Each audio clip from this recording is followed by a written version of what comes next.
ઓછો શ્યામ શરીર રે શ્રી ઘન શ્યામ હરે. એક વખત મહારાજ સભા ભરી એવું નહીં, હરિભક્તો સાધુ પણ ભગવાનને એટલો જ પ્રેમ કરતા. ભગવાનની મૂર્તિને, ભગવાનના અંગોને, સંતોને પણ બહુ પ્રેમ હતો. મહારાજ એક વખત સભા ભરીને બેઠા હતા. તે વખતે માત્ર મહારાજે ખેસ પહેર્યો હતો. શું પહેર્યું હતું? ખેસ. એટલે મહારાજની નાભી દેખાતી. તે વખતે બ્રહ્માનંદ સ્વામીને કોણ જાણે કેવું હાલ જાગ્યું. લાલચ જાગે ને? હા, લાલચ જાગી રે બેની લાલચ જાગી, જોઈ શ્યામ વર્ણની મૂર્તિ બેની લાલચ જાગી. તમને ભગવાનમાં અમને હોય હો. હા, તમને એમ થાય કે અમને દર્શન થાય તો અમે આ વડતાલ ને જેતલપુર ને બધે જઈએ તો અમને લાલચ જાગી કે સારું અમને સેવા કરવા મળે તો. હે, હા, અમારા આ વખતે ન્યાલ થઈ ગયા. અમને તો 7 દિવસ બળદેવજી મહારાજની એવી સેવા મળી. તમને બધાને યાદ કરી કરીને અભિષેક કર્યા છો. 7 દાડા રોજ ભગવાનને કેશ સ્નાન કરાવતા. લગભગ અમિતભાઈ 6 કિલો કેસર વાપર્યું. કેટલું? 6 કિલો. હા, કિલો કહું છું, ગ્રામ નથી કેટલું. 6 કિલો બધું જ કેસર લંડનના હરિભક્તોએ આપ્યું. ભગવાનને કે કામ સેજ પણ પાતળી શેર પરવી જોઈએ. હા, અને આ વખતે આપણે એવી ઈચ્છા છે કે આપણો ભગવાનનો અભિષેક થાય ને, 6 કિલો તો નથી વાપરવું, પણ ઓછામાં ઓછું આપણે ભગવાનને કેસર જળ એકદમ આપણે ઘટ બને. એટલે આમ તો આપણે દર વખતે મંદિરથી વ્યવસ્થા કરીએ, પણ આ વખતે જેને કેસર લાવવું એ લાવજો. બધું કેસર વાપરીને આપણે ભગવાનનો કેસર સ્નાન જ્યારે થશે ત્યારે આપણે લાભ લઈશું. જેને લાવવું એ લાવજો, કોઈને ના નથી. બ્રહ્માનંદ સ્વામી એ મહારાજની નાભીને જોઈ ગયા. એટલે સ્વામી કહે છે કે હારો આવો લાભ મુકાય. બ્રહ્માનંદ સ્વામી થોડાક ચપળ હતા. જેતલપુરની ઘટના ખબર છે ને? ઓલી જીવણ ભગત રોટલો લાયા, મહારાજ જમતા હતા. બ્રહ્માનંદ સ્વામી ઝપટ મારીને મહારાજના હાથમાંથી લઈ લીધું. મહારાજના હાથમાંથી લેવું એટલે કેટલી મોટી વાત. અને પછી બ્રહ્માનંદ સ્વામી ખાવા લાગ્યા. બધા સંતોને મહારાજને કે મહારાજ અમને મળ્યું. મહારાજે કેટલી મોટી વાત કહી કે બ્રહ્માનંદ સ્વામી તો સત્સંગની માં કહેવાય, એટલે કે કોઈને ના પાડશે. આ મુક્તાનંદ સ્વામીનું બિરુદ છે, સત્સંગની માનું. પણ બ્રહ્માનંદ સ્વામી માટે મહારાજ બોલ્યા કે એ તો મોટા છે કે એ કોઈને મૂકીને ખાય એવા નથી. એટલે બ્રહ્માનંદ સ્વામી થોડા એવા ચતુર હતા કે લાભ કઈ રીતે લઈએ. હા, એટલે અહીંયા તો સ્વામીએ મહારાજને જોયા. એક તો 2 થી ડળીના કોઈ સભામાં ઉભા થયા, બોળ્યા જઈ સીધી મહારાજની ડ્યુટીમાં ચુંબન કરી લીધું.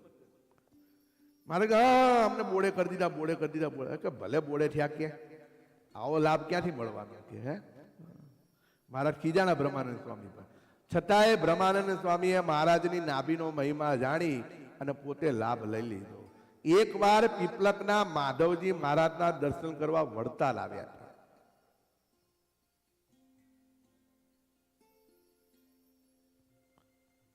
તે સમયે મહારાજ બપોરે 4 વાગે જાગીને અગાશીમાં ઉભા મુખ ધોતા હતા. શું ધોતા હતા? મુખ. તે પાણી નીચે પડતું. તે પાણી માધવજી ખોબામાં લઈ અને પીવા માંડ્યા. ત્યારે મહારાજ કહે, એ છોકરા, આ તો હેઠું પાણી કહેવાય, આમ પીવાતું હશે?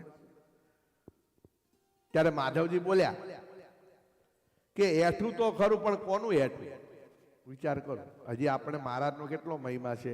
જો કોઈની જોડે મહારાજની અસ્થિ હોય, કોઈની જોડે મહારાજના વાળ હોય, કોઈની જોડે મહારાજના નખ હોય. ક્યાંક મેં એવું સાંભળ્યું છે કે કોકની જોડે મહારાજનું કોગળા કરેલું જળ. કેવું? કોગળા કરેલું જળ પણ છે. લોકોએ સાચવ્યું છે, મહિમાથી સાચવ્યું છે.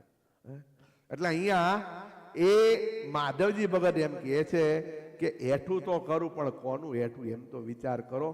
આ માધવજી મહારાજનું હેઠું જળ પી ગયા અને જીવમાંથી સંસાર નીકળી ભગવાનનું પ્રસાદીનું જળ ગ્રહણ કર્યું. એટલે પછી જીવમાંથી સંસાર નીકળી ગયો અને પછી તો વૈરાગ્ય થઈ ગયું. શું થઈ ગયો? હા, જે વૈરાગ્ય લાખ જતન કરો તોય ન થાય. હમણાં કીધું ને કે બાપા 75 વર્ષે આયા તોય ઘરે પાછા ગયા. આપણો વૈરાગ્ય કેવો હોય? ઘડીકનો વૈરાગ્ય હોય. કેવા મંદિર આવીએ ને બધાને આપણે એમ જ લાગે કે આ બધા કાલ હવા દીક્ષા જ લેશે. હે, તમે બધા એટલું ધ્યાનથી સાંભળે ને મને તો આશા થઈ જાય સારું સાધુની સંખ્યા વધશે. હે, પણ જેવા દરવાજાને બહાર જાઓ એટલે બધું શેઠની શિખામણ જ્યાં આપા સુધી નહીં, આ કાચના દરવાજા સુધી. હા,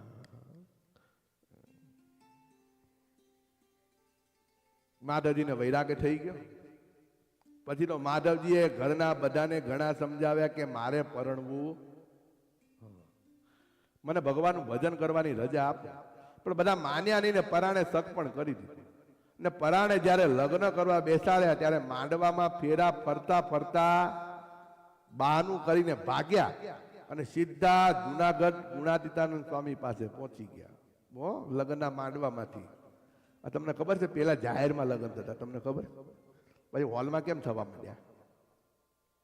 આ ભાગીનો જાય ને એટલે એક બે એવા દરવાજે બિહાડી દીધા કે જો બહાર આવે તો પાછું અંદર મોકલજો. હા,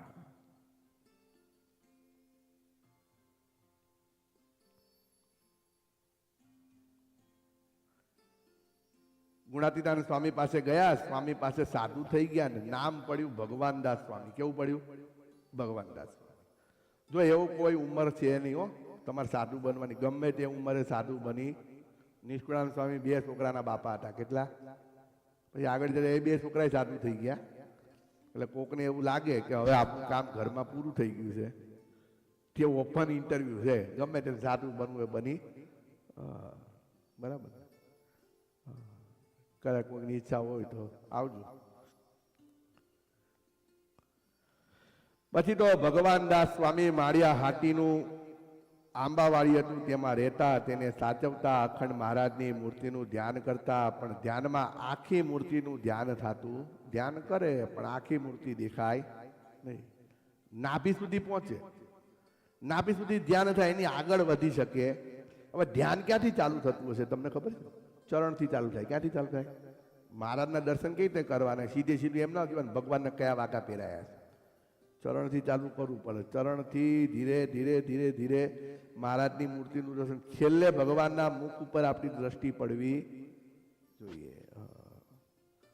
ઘણાની એવી આદત હોય કે મીઠાઈથી જમવાનું ચાલુ કરે અને છેલ્લે પછી સ્ટાર્ટર પર આવે. પણ એવું ના હોય, સ્ટાર્ટરથી ચાલુ કરી પછી છેલ્લે મીઠાઈ પર જવાનું. એમ ભગવાનના ચરણથી જાઓ તો ભગવાનના મુખ સુધી જવું. હવે અહીંયા ભગવાનદાસ સ્વામી મહારાજનું ધ્યાન કરે, ભગવાનની નાભી સુધી પહોંચે, એનાથી આગળ વધતા નહીં. નાભીમાં એવા ઊંડા ઉતરી જાય કે ગમે તેટલો પ્રયત્ન કરે પણ એની આગળ વધી શકતા નહીં. તેમણે એકવાર ગુણાતીતાનંદ સ્વામીને વાત કરી કે સ્વામી, હું મહારાજની મૂર્તિનું ધ્યાન તો કરું છું, ત્યારે નાભી સુધી પહોંચું છું પણ આગળ મારાથી ધ્યાન થતું નથી. નાભીમાંથી બહાર નીકળાતું જ નથી ને સ્વામી. મારે આખી મૂર્તિનું સુખ લેવું છે, આખી મૂર્તિનું. તો સ્વામી કહે તમે કાંઈ કરો જેથી આખી મૂર્તિનું સુખ મળે. ત્યારે સ્વામી કહે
સારુરામ એ નાભીમાં તો બ્રહ્મા જેવા બ્રહ્મા પણ અટવાઈ ગયા. અને એ કથા આપણે પેલા જાણીએ છીએ. બ્રહ્મા કે પેલા હું આવ્યો ને મહાદેવજી કે પેલા અમે આવ્યા. પછી ભગવાન કે જાઓ કે બે નાભીના એક છેડે તમે જાઓ ને એક છેડે તમે જાઓ. ભાગવતમાં તો ટૂંકમાં કીધું છે કે યુગો યુગો ની યુગાંતર યુગાંતર સુધી બંને બ્રહ્મા અને મહેશ એ ભગવાન પુરુષોત્તમ નારાયણની નાભીમાં બે છેડે ગયા પણ કોઈને એનો અંત મળ્યો. બ્રહ્મા જેવા બ્રહ્મા અટવાઈ જતા હોય તો કે છે પછી આપણા જેવાની તો શું વાત કરવી. હો એટલે કે છે નાભી એવી છે કે એમાં તમારો વાંક નથી. પછી સ્વામી કે જાઓ અમે તમારા ઉપર રાજી થયા છીએ માટે આશીર્વાદ આપીએ છીએ કે હવે તમને મહારાજની આખી મૂર્તિનું ધ્યાન થશે. અત્યાર સુધી નાભી સુધી થતું હતું પણ ગુણાતીતાનંદ સ્વામી જેવા સમર્થ મળ્યા અને સમર્થ સાધુના આશીર્વાદ મળે એટલે ગમે તેવું આપણું પ્રારબ્ધ હોય ને એ સંત કૃપાએ કરીને એ પ્રારબ્ધ કપાય. સંત કૃપાએ સુખ ઉપજે સંત કૃપાએ સરે કાજ. જો સંતની કૃપા થઈ જાય તો ગમે તેવું આપણું કઠણમાં કઠણ પ્રારબ્ધ હોય તે પ્રારબ્ધ કપાઈ જતું હોય છે. આગળ કહે છે સ્વામી એમ કહ્યું કે અમે મહારાજને પ્રાર્થના કરશું. સ્વામીના આશીર્વાદથી ભગવાન દાસ સ્વામીને આખી ભગવાનની મૂર્તિનું ધ્યાન થવા લાગ્યું. આવી ભગવાનની અદ્ભુત નાભી છે. મહારાજના એક એક અંગમાં અપાર સુખ રહેલું છે. કેવું સુખ રહ્યું છે? અપાર. આ સાંભળવાથી નહીં આવે, આ ધ્યાન કરવાથી આવશે. તમને ઘરે ખાલી સમય મળે, તમારા ઘરમાં સરસ ભગવાનના મંદિરો છે, ભગવાનના સ્વરૂપો છે, એ સ્વરૂપોની આગળ બેસીને ભગવાનનું ધ્યાન કરવું. એકવાર એની અંદર ઊંડા ઉતરીને તો જુઓ. જગતને ભૂલવું નહીં પડે, આપોઆપ ભૂલાય. ભગવાનની મૂર્તિનો મહિમા એવો છે કે જે જગતમાંથી આપણે વૈરાગ્ય લાવો છે ને, આપણે બધા એક એક્સપાયરી ડેટ ગોતી રહ્યા છીએ કે આ સમય થશે પછી બધું મૂકી દેવું છે કે છે એમ જગત ભૂલાતું. જગતને ભૂલવા માટે ભગવાનનું મહિમા આપણને હોવો ખૂબ જરૂરી છે. આગળ સ્વામી કહે છે પેટ રૂડું ને રૂપાળું નાથ નિરખ્યા છે, પીપળ પાન સમસુવાળું નાથ નિરખ્યા છે, ત્રિવણી પડે છે જો તેમાં નાથ નિરખ્યા છે, પોયણ સમશીતળ સુખ જેમાં નાથ નિરખ્યા છે, નળ નિરખી રહ્યું મોયું મન નાથ નિરખ્યા છે, શોભે સુંદર શ્યામ સ્તન નાથ નિરખ્યા છે. સ્વામી આગળ વાત કરે છે કે ભગવાનનું પેટ કેવું છે. તો સ્વામી કહે છે કે મહારાજનું પેટ રૂપાળું અને પીપળના પાન જેવું સુવાળું છે. કેવું છે? અમુક પથરા જેવા પેટ કેવા હોય, અને અમુક મહારાજની પેટ પર 3 વળ પડે છે. કેટલા? આ ત્રિવેણીનું જે ભક્તજન ધ્યાન કરે છે તેને પોયણ રાત્રિનું કમળ જેમ રાત્રિ પડે ને ખીલી ઉઠે તેમ ધ્યાન કરનાર ભગવાનનું મન, ભક્તનું મન ખીલી ઉઠે છે. આ પોયણ એટલે છે ને અમુક કમળ રાત્રે ખીલે. સરોવરની અંદર અમુક કમળ એવા હોય જે રાત્રે ખીલે. સ્વામી કહે છે કે જે ભગવાનની આ કટી મેખલાનું ધ્યાન કરે તો એનું મન રાત્ર પડે જેમ કમળ ખીલે છે તેમ એ ભક્તનું મન ખીલે છે. કે છે કે મહારાજના ગુલાબના ફૂલ સુંદર જેવા શોભે છે એવી ભગવાનની છાતી શોભે છે. ઓલી કીર્તનમાં આવે છે ને, એ તારી છાતી ઉપાડતી શ્યામ રે શ્રી ઘન શ્યામ હરી હે તારી.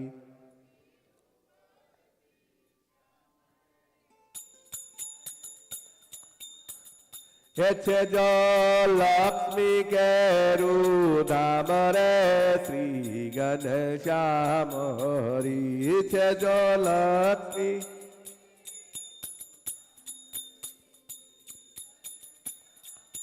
હરી હે તારી મૂર્તિ લાગે છે મને પ્યારી રે શ્રી ઘન શ્યામ હરી હે તારી.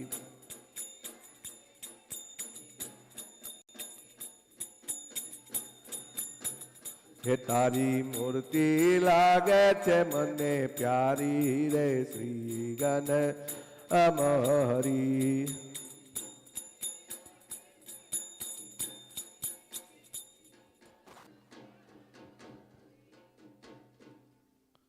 તારી છાતી ઉપડતી શ્યામ રે શ્રી ઘન. ભગવાનની છાતી, ભગવાનની છાતી કેવી છે તો કે છે ગુલાબના ફૂલ જેવા સુંદર શોભે છે એવી શ્રી હરિની છાતી છે. પહોળી છે અને રૂપાળી છે. ભગવાનની છાતીમાં કોણ? ભગવાનના વક્ષસ્થળમાં કોણ છે? વામે યસ્તસ્થિતા રાધા શ્રેત યક્ષાતી વક્ષક્ષી વૃંદાવન વિહારંતમ શ્રી કૃષ્ણમ હૃદય. શ્રી એટલે લક્ષ્મી. શ્રી ક્યાં છે? ભગવાનના વક્ષસ્થળમાં છે. વક્ષસ્થળ એટલે ક્યાં? વક્ષસ્થળમાં કયું અંગ આવેલું છે? હૃદય આવેલું છે. શું આવેલું છે? લક્ષ્મીજી એ ભગવાનના હૃદયમાં છે. એટલે અહીંયા વાત કરે છે કે જ્યાં લક્ષ્મીજી અખંડ આનંદમાં રહે છે. આપણે બધા લક્ષ્મીજીમાં અખંડ આનંદ માનીએ છીએ. જ્યારે લક્ષ્મીજી અખંડ આનંદ ક્યાં માને છે? ભગવાનના હૃદયમાં રહેવા માટે માને છે. આપણે બધા લક્ષ્મીની પાછળ દોડીએ છીએ. લક્ષ્મીજી કોની પાછળ દોડે? ભગવાનની પાછળ. કોની પાછળ? ભગવાનની. શ્રીજી મહારાજનું હૈયું અતિ હેતથી ભરેલું છે.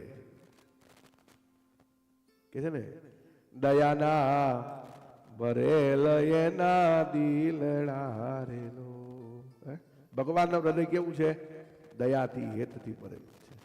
નિષ્કુળાનંદ સ્વામી કહે છે તે હૈયાના હેતની વાત તો કેમ કરીને કહું, એનું વર્ણન થઈ શકે તેમ નથી. ગાયને જેમ પોતાના વાછરડા ઉપર નિસ્વાર્થ હેત છે તેમ શ્રીજી મહારાજના હૈયામાં તેમના ભક્તો પ્રત્યે નિસ્વાર્થ હેત ભર્યું. ગાયને વાછરડું વાલું, ભગવાનને ભક્તો વાલા. કોણ વાલા?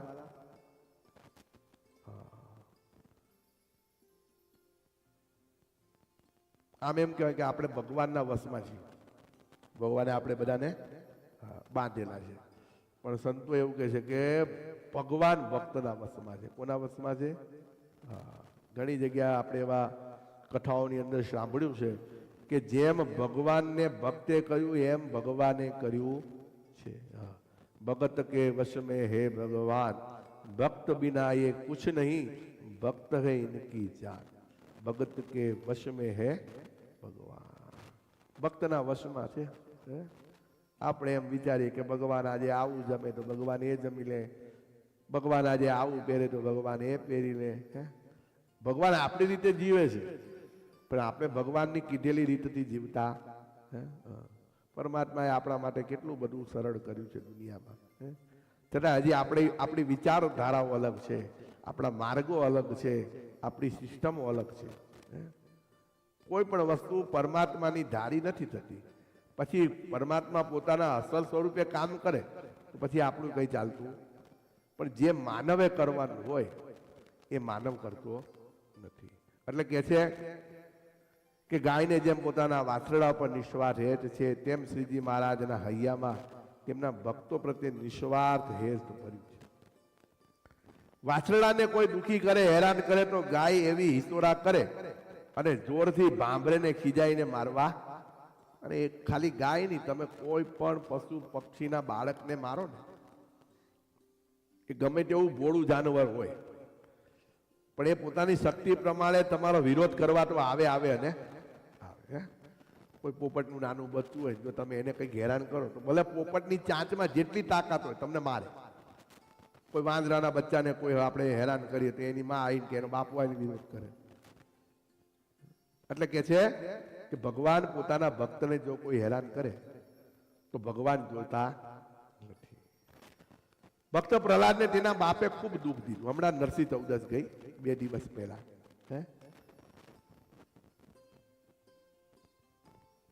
માઇક ચાલુ?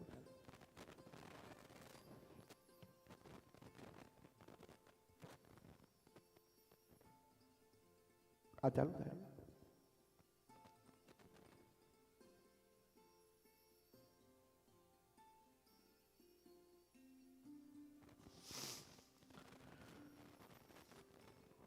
પ્રહલાદને એના બાપે ખૂબ દુઃખ દીધું. કોણ હતો એનો બાપો પ્રહલાદનો?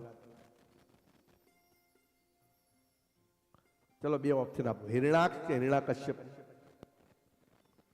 હિરણાકશ્યપ.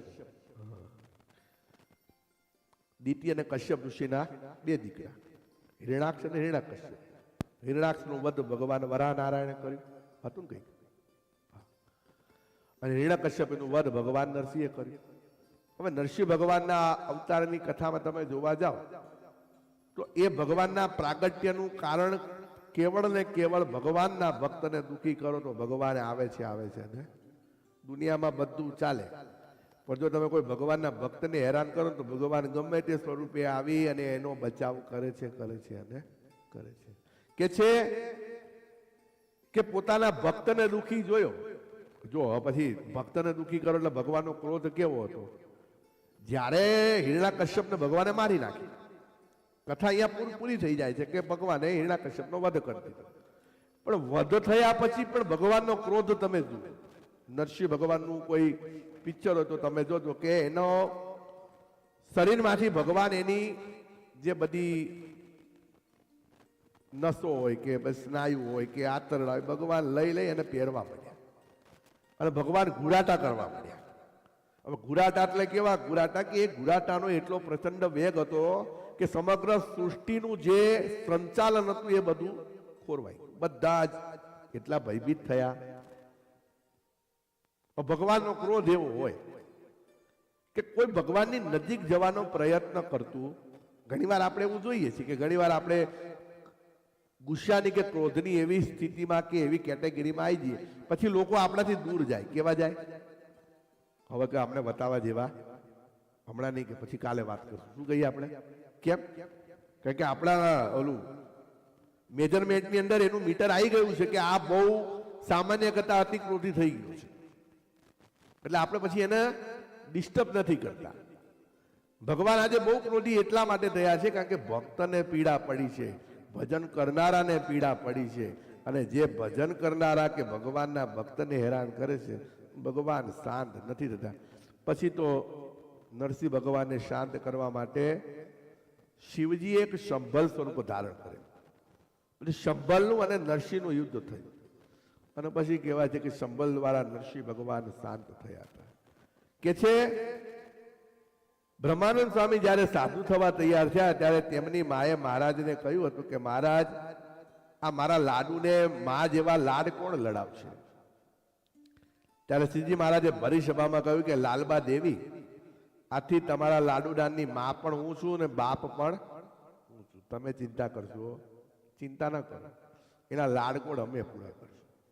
જે વાત બ્રહ્માનંદ સ્વામીએ તેમના કીર્તનમાં આપણને બહુ જ સમજાવી છે. હા, બ્રહ્માનંદ સ્વામીને ઓળખો છો ને બધા? પેલા શું નામ હતું એમનું? લાડુ દાનજી. કેવા લાડુ દાનજી? કવિ સમ્રાટ લાડુ દાનજી. કેવા કવિ સમ્રાટ હતા તમને ખબર છે ને? મોટા મોટા રજવાડાઓને ત્યાં ગાતા અને એમ કહેવાય કે આમ ગળું નમી જાય. કેવું નમી જાય? એવા દાગીના પહેરતા. કેવા પહેરતા? તોલા 2 તોલાની ચેન નહીં, હાકડ જેવી ચેનો પહેરતા, કુંડળ પહેરતા, કળા પહેરતા. એ લાડુ દાનજીને જ્યારે સાધુ થવાનું હતું ત્યારે એમની મા હતી લાલબા. એમાં મહારાજને કહ્યું કે મારા લાડુને તો રોજ લાડુ ખાવા જોઈએ છે, તમે સાધુ બનાવશો તો કોણ ખવડાવશે? મહારાજ કે તમે એની ચિંતા કરશો, અમે ધ્યાન રાખીશું. મહારાજે આવું જાહેરમાં કીધું. મહારાજ શું બોલ્યા કે આજથી અમે એની માં છીએ. કોણ છીએ? અને આનું આજ બ્રહ્માનંદ સ્વામી કીર્તનમાં આપણે કહ્યું, ભરી સભામાં બુધરજી તમે થયા છો મારી માડી રે, બેટાને હે તેરે બોલાવો અવગુણી આવી સારી રે, અધમ ઉદાહરણ અવિનાશી તારા બિરુદની બલિહારી રે, અધમ ઉદાહરણ અવિનાશી તારા બિરુદની.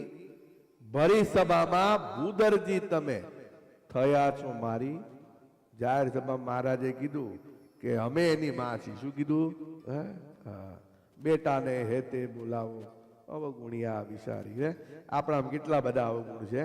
જેવો તેવો તોય પુત્ર તમારો અણસમજવું અહંકારી રે. પેટે પાડ્યો તો અવશ્ય પાડો વાલમ જુઓ વિચારી. હે અમે જેવા તેવા રહ્યા ભગવાન તમારા છી. એટલે વાલા ભક્તો, બ્રહ્માનંદ સ્વામીને મહારાજે હરિસભામાં એમની મા બન્યા છે. ભગવાન ભક્તોનું દુઃખ જોઈ નથી શકતા. એટલે આવી તો ઘણી બધી કથાઓ છે. પ્રેમાનંદ સ્વામી પણ મહારાજને, પ્રેમાનંદ સ્વામીની માને પણ મહારાજે વચન આપેલું કે તમારા પુત્રની હું મા બનીને રહીશ. સંતો જ્યારે ગામડા ફરીને આવતા ત્યારે મહારાજ તેમને જોઈને, એક માને પોતાના બાળકને જોઈને હૈયામાં હેત ઉભરાઈ આવે તેમ મહારાજના હૈયામાં હેત ઉભરાઈ આવતો. તે બાળક માને ભેટી પડે તેમ મહારાજ દોડીને સંતોને ભેટતા. મહારાજના નેત્રમાં હેતના આંસુ આવી જતા. જ્યારે મહારાજ સંતોને ભેટતા ત્યારે સંતોને પોતાનો દેહ ભાવ ભૂલાઈ જતો. સંતોને જે કાંઈ દુઃખ પડ્યા હોય ને તે સર્વે વિસરાઈ જતા. દેહની તમામ પીડા ભૂલાઈ જાય. એક મીઠો ટવકો, એક મીઠો આવકારો એ ભલભલા દુઃખને ભૂલાવી દે છે. દુનિયામાં છે ને, તમે કદાચ કોકને સારું ન ખવડાવો ને તો વાંધો નથી, તો કોકને સારા ભાવથી બોલાવો ને તેનો ભલભલો થાક ઉતરી જાય. હા, આ દુનિયામાં બધાને ખબર છે કે બધા જ વ્યસ્ત છે, પણ આપણો બધાના સંબંધો કઈ રીતે ટકેલા છે? પ્રેમથી ટકેલા છે. હેત વિના હુંકારો ન દેવો. હે માં સંતો પણ ના પાડે છે કે જ્યાં હેત ના હોય ત્યાં હુંકારો ન દેવો. હા, એટલે કે છે કે ભગવાનને પોતાના સંતો ઉપર દીકરા જેવો વાલ રહેતો, અને સંતો ક્યાંય પણથી આવે મહારાજ એમને પ્રેમથી જમાડતા, પ્રેમથી ભેટતા અને સંતોની દેખરેખ રાખતા. સ્વામી કહે છે કે મહારાજના હૈયામાં હેતની તો કેટલી વાત કરું, તેનું વર્ણન થઈ શકે તેમ નથી. એટલે હું તમને કઈ રીતે વર્ણન કરું? એટલે બાકીની કથા આપણે આવતા અઠવાડિયે સાંભળશું. ઊંઘ આવે છે?